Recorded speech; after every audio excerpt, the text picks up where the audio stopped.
Hi అండి, అందరికీ నమస్తే. Welcome back to daily dishes. ఈరోజు మిర్చి బజ్జీ ఎలా చేయాలో చేసి చూపిస్తున్నా అండి. మీరు కూడా తప్పకుండా ట్రై చేయండి. బయట వెదర్ చల్లగా ఉన్నప్పుడు ఇలా చేస్తే చాలా బాగా తింటారండి పిల్లలు కానీ పెద్దలు కానీ. 5 మినిట్స్లో చేసేసుకోవచ్చండి మిర్చి బజ్జీ. చాలా ఈజీ ప్రాసెస్. మీరు కూడా తప్పకుండా ట్రై చేయండి, కామెంట్ చేయండి. చూడండి, ఫస్ట్ ఒక బౌల్లో శనగపిండి తీసుకున్నా. ఇది పెద్ద కప్పే అండి.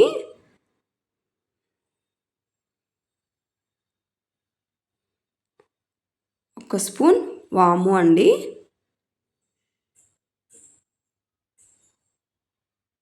హాఫ్ స్పూన్ సాల్ట్,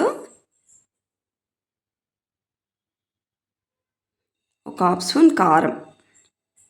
మనం కారం తినేదాన్ని బట్టి తీసుకోవాలండి. హాఫ్ స్పూన్ అంటే తక్కువ అండి, వంట సోడా తీసుకున్నా.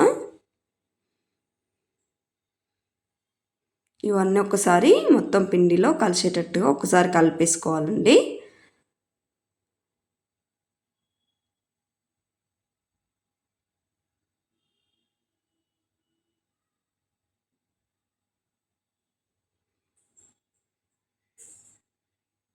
చూడండి, ఇలా కలుపుకోవాలి, ఉండలు లేకుండా కలుపుకోవాలండి. ఇప్పుడు కొంచెం కొంచెం వాటర్ వేసుకుంటూ కలిపేసుకోవాలండి పిండిని.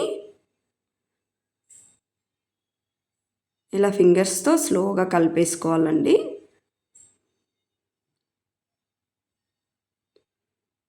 చూడండి, పిండి అనేది ఈ విధంగా వస్తే సరిపోతుందండి. మరీ లూజ్గా అయినా కొంచెం వేసుకోవడానికి ఇబ్బందిగా ఉంటుందండి ఫస్ట్ టైం చేసే వాళ్ళకు. చూడండి, నేను మిర్చి తీసుకున్నా. నా దగ్గర పెద్ద మిర్చి లేదండి, ఇదే ఉంది. మీ దగ్గర ఉంటే అదే తీసేసుకోండి. చూడండి, ఇలా మిడిల్లో ఘాటు పెట్టి దీంట్లో అనేటివి విత్తనాలు ఉంటాయి కదండి, ఇవి సపరేట్ చేసేసుకోవాలి. లేదంటే కొంచెం కారంగా ఉంటుంది కదండి మిర్చి. ఇలా అన్నీ ఘాటు పెట్టి మధ్యలో ఉన్న మిర్చిలో చిల్లీ ఉంటాయి కదండి, అవన్నీ తీసి పక్కకు పెట్టేసుకోవాలండి. చూడండి, నేను అన్నీ తీసేసుకున్నా.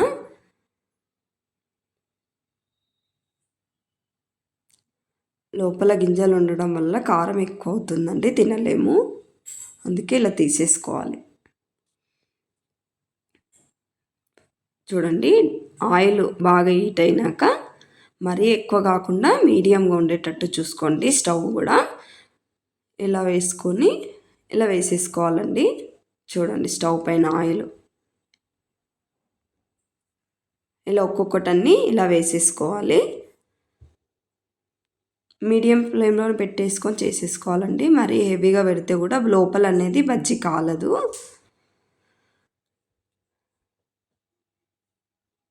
ఒక్కొక్కటన్నీ ఇలాగనే వేసేసుకోవాలండి. చూడండి, ఒక సైడ్ కాలాక నెక్స్ట్ సైడ్ టర్న్ చేసేసుకోవాలి. ఇలా చాలా ఈజీ అండి. వర్షం పడుతున్నప్పుడు ఒక 5 మినిట్స్లో చేసేసుకోవచ్చు మనం. చూడండి, బజ్జీ అనేది రెడీ అయిపోయింది. నెక్స్ట్ ఇంకా పిండి మిగిలితే నెక్స్ట్ వాయి కింద నేను వేసేసుకుంటున్నాను అండి.